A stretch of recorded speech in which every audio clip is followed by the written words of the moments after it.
ICC champions ট্রফির 15 সদস্যের দলে জায়গা পায়নি সাকিব আল হাসান। বাংলাদেশ ক্রিকেট বোর্ড জানিয়েছে, বোলিং অ্যাকশনে অবৈধতার কারণে সাকিব আল হাসানকে দলের বাইরে রাখা হয়েছে।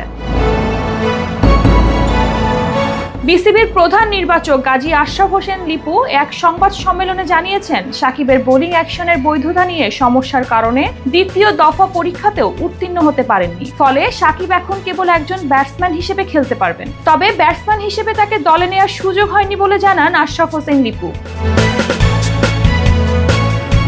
গত বছর ইংল্যান্ডের কাউন্টি ক্রিকেটে সাকিবের বোলিং অ্যাকশন নিয়ে বিতর্ক শুরু হয়। ইংল্যান্ড ও ওয়েলস ক্রিকেট বোর্ড তাকে নিষিদ্ধ ঘোষণা করে। তার পরবর্তী পরীক্ষায় চেন্নাইও একই ফল আসে, ফলে তার বোলিংয়ের নিষেধাজ্ঞা বহাল থাকে। এদিকে সাকিবের বাদ পড়ার পেছনে অন্য একটি বিষয় রয়েছে। চলতি বছরের জুলাই আগস্টে রাজনৈতিক কারণে সাকিবের দেশে ফিরে আসা নিয়ে সমস্যা তৈরি হয়েছিল, যার ফলে তার জাতীয় দলের ফেরার পথ বন্ধ হয়ে যায়। অক্টোবরে বাংলাদেশে টেস্ট সিরিজ নিয়ে আন্তর্জাতিক ক্রিকেট থেকে বিদায় নেওয়ার পরিকল্পনাও পূর্ণ হয়নি সাকিবের।